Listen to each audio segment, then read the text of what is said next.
আসসালামু আলাইকুম প্রিয় শিক্ষার্থীবৃন্দ, কেমন আছো তোমরা? ভালো আছো তো? আমি ভালো আছি ইনশাআল্লাহ, আলহামদুলিল্লাহ। তোমরা ভালো থাকো। আজকে আমি ক্লাস ফোরের গ্রামার ক্লাস, প্রথম সাময়িকের গ্রামার ক্লাসটা, এগুলো আগে তোমাদের পড়ানো হয়েছে, তারপরে আবার অনলাইনে এই ক্লাসটা আমি নিচ্ছি। তোমরা মনোযোগ দিয়ে পড়াটা দেখে নাও এবং পড়াগুলো আমার সঙ্গে উচ্চারণ করে করে করে নাও। আমি বলছি আমার সঙ্গে পড়ো এবং বাসায় পড়াগুলো করে নেবে। আজকে আমরা পড়ব ওয়ার্ড অ্যান্ড সিলেবল, শব্দ এবং শব্দাংশ। ওয়ার্ড মানে শব্দ। ওয়ার্ড মানে কি? শব্দ। তাহলে শব্দ কাকে বলে? এক বা একাধিক লেটার বা বর্ণ পাশাপাশি বসে যখন একটা অর্থ প্রকাশ করে তখন তাকে ওয়ার্ড বলে। তাহলে ওয়ার্ডের অর্থ হতে হবে, অর্থ না হলে কিন্তু ওয়ার্ড হবে না। যেমন বুক, BOOK, বুক, বুক মানে কি? বই। ম্যাঙ্গো, MANGO, গো। এখানে 5টা বর্ণ বা লেটার পাশাপাশি বসে কি হলো? একটা শব্দ হলো ম্যাঙ্গো। ম্যাঙ্গো মানে আম। মনে রেখো, ওয়ার্ডের অবশ্যই নির্দিষ্ট একটা অর্থ থাকতে হবে। প্রথমে আমি বললাম ওয়ার্ড এক বা একাধিক লেটার দিয়ে গঠিত হবে। তাহলে ওয়ার্ডগুলো গঠিত হবে, প্রকাশ হবে, অবশ্যই অর্থ থাকবে। অর্থ না হলে পরে সেটা কিন্তু ওয়ার্ড হবে না। এখন আসো সিলেবল বা শব্দাংশ।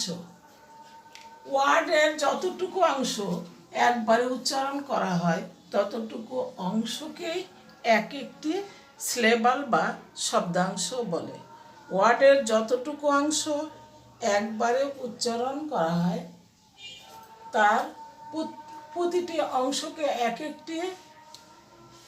ততটুকু অংশকে এক একটি সিলেবল বা শব্দাংশ বলে।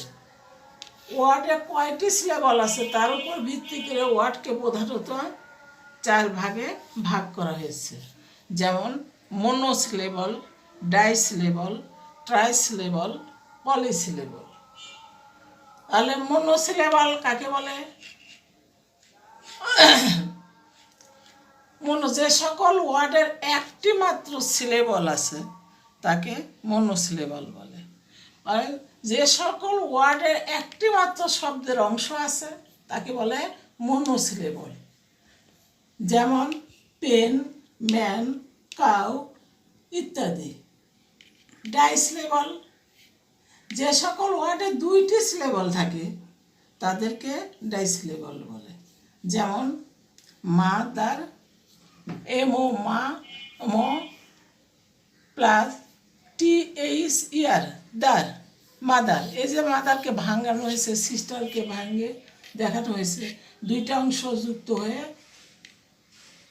একটা, 2টা সিলেবল যুক্ত হয়ে বা 2টা অংশ যুক্ত হয়ে এই ডাইসিলেবল হলো। তারপর বাইয়ার, BUYER, বাইয়ার ইত্যাদি। তাহলে মনো হলো, ডাই হলো। মনো হলো সিলেবলের একটি অংশ, ডাই হলো সিলেবলের 2টি অংশ, ওয়ার্ডের 2টি অংশ। ট্রাইসিলেবল, যে সকল ওয়ার্ডে 3টি সিলেবল থাকে তাদেরকে ট্রাইসিলেবল বলে। যে সকল ওয়ার্ডে 3টে সিলেবল থাকে তাকে কি বলে? ট্রাইসিলেবল বলে। যেমন কন্ডিশন, ডাইসিলেবল না, ট্রাইসিলেবল। ট্রাইসিলেবল, যে সকল ওয়ার্ডে 3টি সিলেবল থাকে তাদেরকে ট্রাইসিলেবল বলে। যে ওয়ার্ডে 3টি শব্দাংশ থাকে তাকে ট্রাইসিলেবল বলে। যেমন condition, CON, DIDTION, condition. Wonderful, WON, won, DER, der, FUL, ful. তাহলে তিনটা অংশ যুক্ত হয়েছে ট্রাইসিলেবলে। এবারে সব পলিসিলেবল। যে সকল ওয়ার্ডে 3-এর অধিক সিলেবল থাকে তাদেরকে পলিসিলেবল বলে। 3-এর অধিক, যে সকল ওয়ার্ডে 3টি সিলেবল থাকে বা 3-এর অধিক সিলেবল থাকে, 3-এর অধিকই হবে পলিসিলেবলে, তাকে পলিসিলেবল বলে। যেমন examination, EXAMINATION, examination. International, INTERNATIONAL,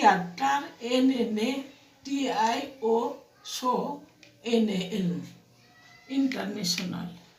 তাহলে আমরা আজকে পড়লাম ওয়ার্ড এবং সিলেবল। পরবর্তী আবার আলোচনা করব। এখন আসো তোমরা সেন্টেন্স। ওয়ার্ড, ওয়ার্ড মানে শব্দ। আমরা আবারও পড়ছি ওয়ার্ড এবং সিলেবল, তোমরা মনোযোগ দিয়ে শোনো। ওয়ার্ড, ওয়ার্ড মানে শব্দ। এক বা একাধিক লেটার বা বর্ণ পাশাপাশি বসে যখন একটা অর্থ প্রকাশ করে তখন তাকে ওয়ার্ড বলে। কি বললাম? এক বা একাধিক লেটার বা বর্ণ পাশাপাশি বসে যখন একটা অর্থ প্রকাশ করে তখন তাকে ওয়ার্ড বা শব্দ বলে। মনে রাখবে বা মনে রেখো, ওয়ার্ড এর অবশ্যই নির্দিষ্ট একটা অর্থ থাকবে। ওয়ার্ড এক বা একাধিক লেটার দিয়ে গঠিত হবে। আবার একটা লেটার দিয়েও ওয়ার্ড, লেটারকে ওয়ার্ড বলা যায়। যেমন আই, আই মানে আমি। কিন্তু পারতপক্ষে এরকম খুব কম হয়। যাই হোক, এক বা একাধিক লেটার একত্রে মিলে যদি কোনো অর্থ প্রকাশ করে তখন তাকে কি বলে? ওয়ার্ড বলে। ওয়ার্ড, ওয়ার্ড কিন্তু অবশ্যই তার নির্দিষ্ট একটা অর্থ থাকতে হবে। ওয়ার্ড গঠন করলে তার অর্থ থাকতে হবে, অর্থ ছাড়া ওয়ার্ড হবে না। এরপর আসো সিলেবল। সিলেবল শব্দাংশ। সিলেবল মানে শব্দাংশ। ওয়ার্ডের যতটুকু অংশ একবারে উচ্চারণ করা হয় তাকে কি বলে? সিলেবল বলে। ততটুকু অংশকে এক একটা সিলেবল বলে। সিলেবল, আবার বলছি, ওয়ার্ডের যতটুকু অংশ একবারে উচ্চারণ করা যায় ততটুকু অংশকে এক একটি সিলেবল বলে। ওয়ার্ডের যতটুকু অংশ একবারে উচ্চারণ করা যায় তাকে সিলেবল বলে। ওয়ার্ডের কয়টি সিলেবল আছে তার উপর ভিত্তি করে ওয়ার্ডকে প্রধানত 4 ভাগে ভাগ করা যায়।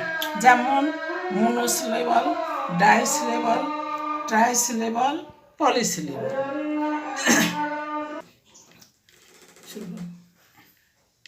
মনোসিলেবল ওয়ার্ড, যে সকল ওয়ার্ডে একটি সিলেবল থাকে তাদেরকে মনোসিলেবল বলে। আবার শোনো, যে সকল ওয়ার্ডে একটি মাত্র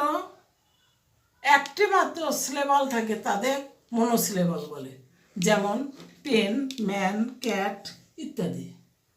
ডাইসিলেবল, ডাইসিলেবল, যে সকল ওয়ার্ডে 2টি সিলেবল থাকে তাকে ডাইসিলেবল বলে।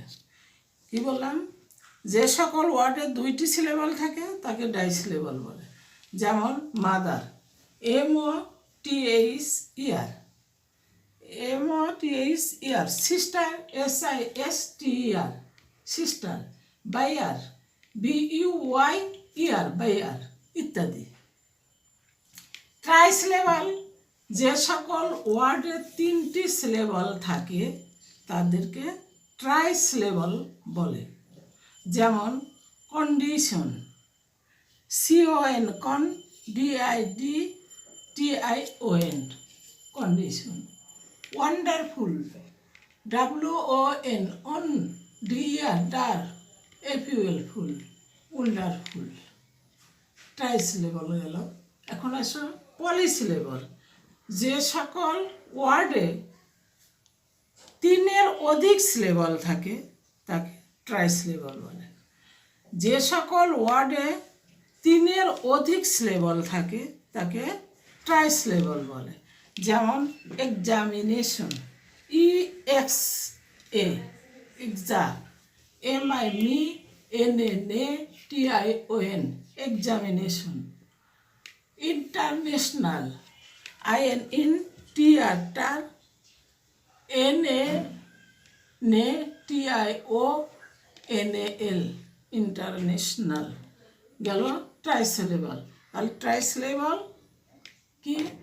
যে সকল ওয়ার্ডে 3-এর অধিক সিলেবল থাকে তাকে ট্রাইসিলেবল বলে। বলে যে সকল ওয়ার্ডে 3-এর অধিক সিলেবল থাকে তাকে পলিসিলেবল বলে। Polysyllable examination, international, EXA,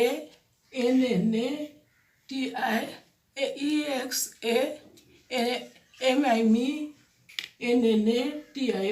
examination.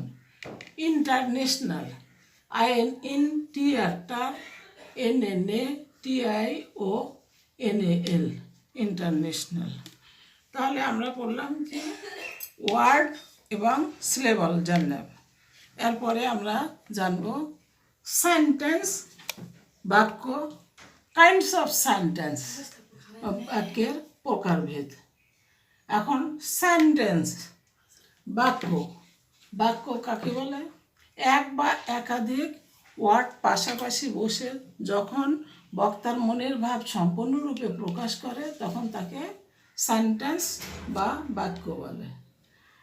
এক বা একাধিক ওয়ার্ড পাশাপাশি বসে যখন বক্তার মনের ভাব সম্পূর্ণরূপে প্রকাশ করে তখন তাকে সেন্টেন্স বা বাক্য বলে।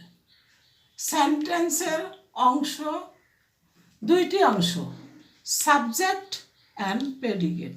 সেন্টেন্সের অংশ কয়টি? 2টি, সাবজেক্ট অ্যান্ড প্রেডিকেট। সাবজেক্টের বাংলা হলো উদ্দেশ্য আর প্রেডিকেটের বাংলা হলো বিধেয়। তাহলে সাবজেক্ট কাকে বলে? যে ব্যক্তি বা বস্তু সম্পর্কে কিছু বলা হয় তাকে সাবজেক্ট বা উদ্দেশ্য বলে। যে ব্যক্তি বা বস্তু সম্পর্কে কিছু বলা হয় তাকে সাবজেক্ট বা উদ্দেশ্য বলে। প্রেডিকেট বিধেয়। যে অংশে সাবজেক্ট সম্পর্কে বলা হয়, যে অংশে সাবজেক্ট সম্পর্কে কিছু বলা হয় তাকে প্রেডিকেট বা বিধেয় বলে। বিধেয় কাকে বলে? যে অংশে সাবজেক্ট সম্পর্কে কিছু বলা হয় তাকে বিধেয় বলে। যেমন মাই সিস্টার রিনা সিংস, এখানে মাই সিস্টার সাবজেক্ট, রিনা সিংস এটা হলো প্রেডিকেট। আর সেন্টেন্সের প্রধান অংশ হলো 3টি, subject, verb, object.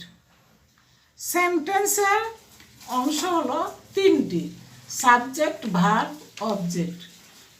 The cow gives us milk, the cow subject আর গিভস আস মিল্ক হলো, গিভস হলো ভার্ব, অবজেক্ট হলো আস মিল্ক। তাহলে আমরা পড়লাম সেন্টেন্স কাকে বলে, সেন্টেন্সের কয়টি অংশ, সেন্টেন্স গঠন হয় কয়টি অংশ নিয়ে। আবারও বলি, সেন্টেন্স এক বা একাধিক ওয়ার্ড পাশাপাশি বসে যখন বক্তার মনের ভাব সম্পূর্ণরূপে প্রকাশ করবে তখন তাকে সেন্টেন্স বলে। সেন্টেন্সের 2টি অংশ, সাবজেক্ট অ্যান্ড প্রেডিকেট, উদ্দেশ্য এবং বিধেয়। উদ্দেশ্য, যে ব্যক্তি বা বস্তু সম্পর্কে কিছু বলা হয় তাকে সাবজেক্ট বলে। বিধেয়,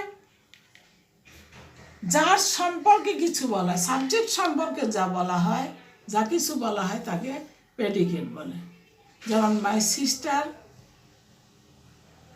সিস্টার রিনা সিংস, মাই সিস্টার সাবজেক্ট, রিনা সিংস অবজেক্ট, প্রেডিকেট। সেন্টেন্সের তিনটে অংশ দিয়ে, প্রধানত তিনটে অংশ দিয়ে সেন্টেন্স গঠন করা হয়। তিনটি অংশ কি কি? Subject, verb, object. Subject, verb, object. The cow gives us milk. The cow subject, gives verb, object us milk. এখন আমরা কাইন্ডস অফ সেন্টেন্স, বাক্যের প্রকারভেদ পড়ব। অর্থভেদের সেন্টেন্স 5 প্রকার। কি কি? অ্যাসার্টিভ সেন্টেন্স, বিবৃতিমূলক বাক্য, যেমন আই অ্যাম এ স্টুডেন্ট, বর্ণনা করা হলো। ইন্টারোগেটিভ সেন্টেন্স, প্রশ্নবোধক বাক্য, who are you. Imperative sentence, আদেশ, অনুরোধ বা উপদেশ সূচক মূলক বাক্য।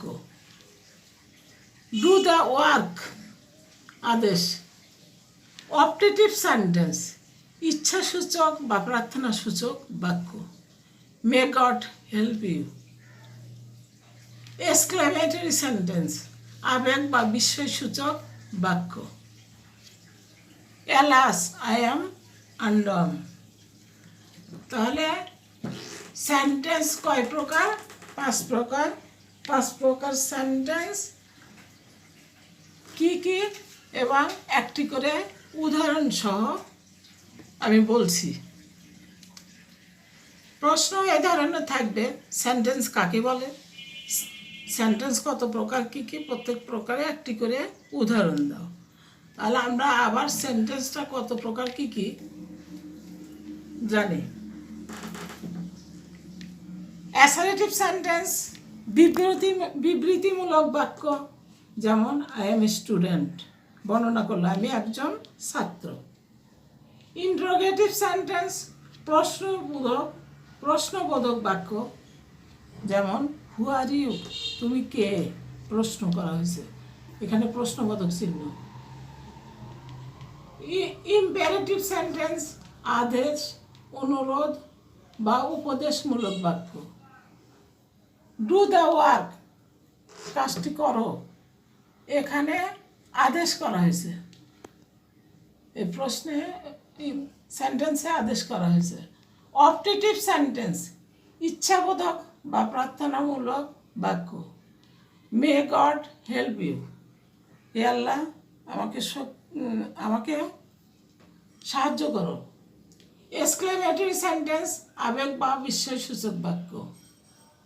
অ্যালাস, আই অ্যাম আনডন, হ্যাঁ আমি কি দুঃখিত। এখানে এক্সক্লেমেটরি সেন্টেন্স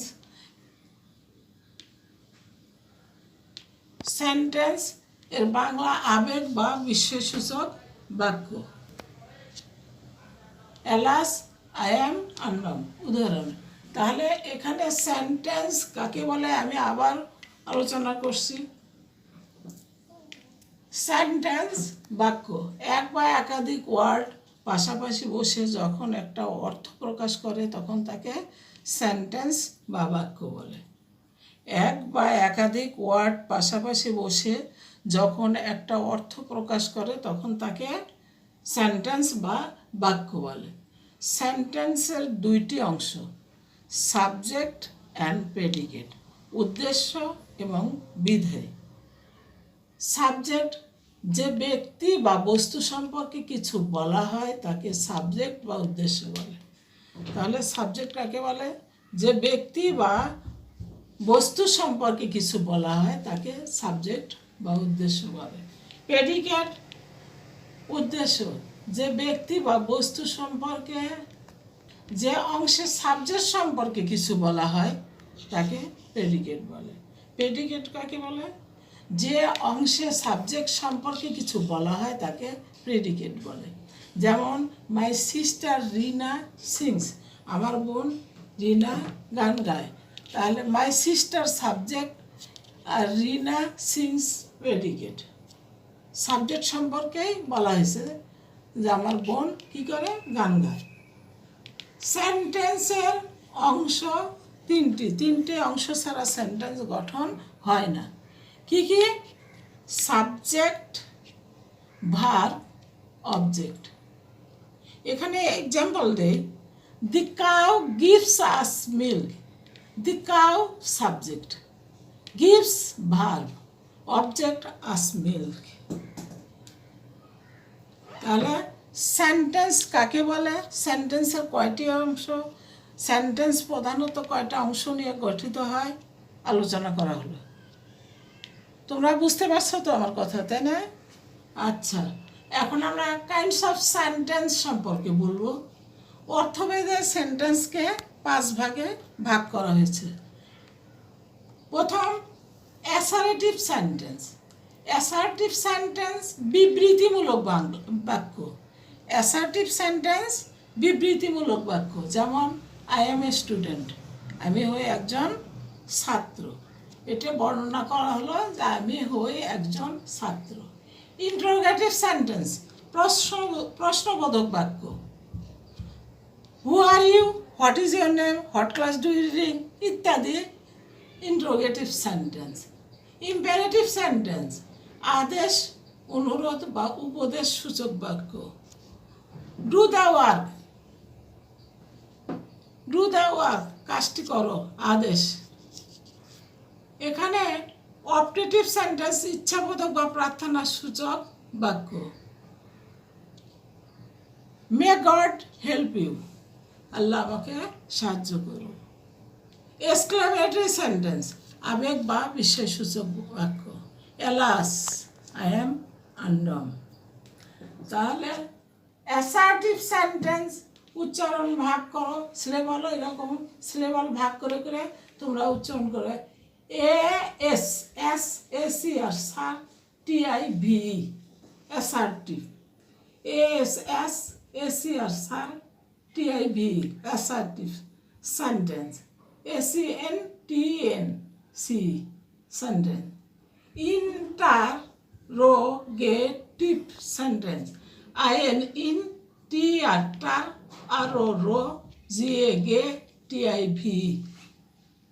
টিভ সেন্টেন্স SENTENC। এভাবে সিলেবল ভাগ করে উচ্চারণ করে তোমরা লিখবে, তাহলে বানান অবশ্যই ভুল হবে না। Imperative sentence IMPERATIV imperative sentence SENTENC।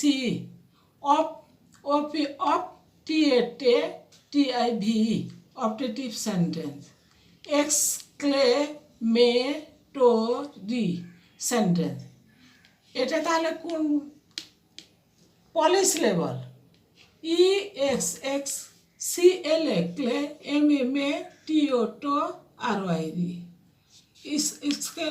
Exclamatory sentence SENTENC।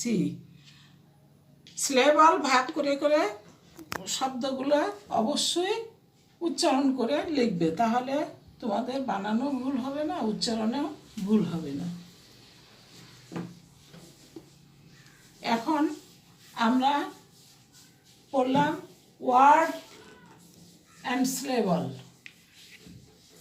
Word কাকে বলে, সিলেবল কাকে বলে, সিলেবল কত প্রকার কী কী, এবং সিলেবলের প্রতিটা সিলেবলের কয়টি অংশ এক্সাম্পল সহ আমরা পড়লাম।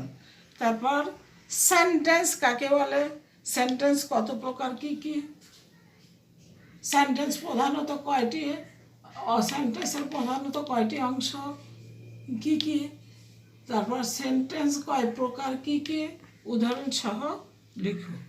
প্রশ্নটা এটাই তোমাদের থাকলো হোমওয়ার্ক। থাকলো সেন্টেন্স কাকে বলে, কত প্রকার কী কী, উদাহরণসহ সিলেবল ওয়ার্ড কাকে বলে, সিলেবল কাকে বলে, সিলেবল কত প্রকার, কী কী। অর্থাৎ এই চ্যাপ্টারটা গোটাই দুইটাই দিয়ে গ্রামার তোমরা পড়ে আসবে। আর তোমাদের বলি বাসায় বসে অবশ্যই লেখাপড়া ঠিকভাবে করবে, খেলাধুলো করবে, অন্তপক্ষে স্বাস্থ্যসম্মত থাকার চেষ্টা করবে, সুস্থ থাকার চেষ্টা করবে।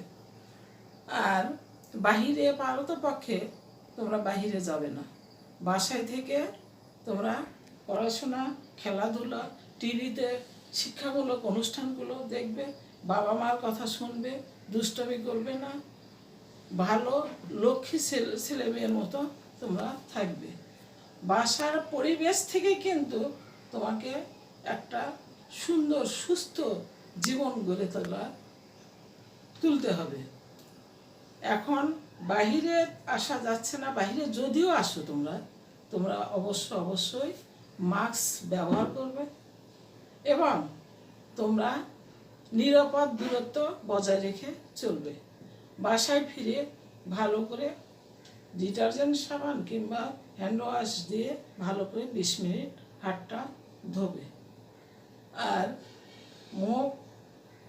হাত মুখ ভালো করে ধুয়ে যদি সময় পাও বা তোমার সম্ভব হয়, কোনো সমস্যা ঠান্ডাতে সমস্যা না থাকে, সঙ্গে সঙ্গে তুমি গোসলটা করে নিলে উত্তম হয়।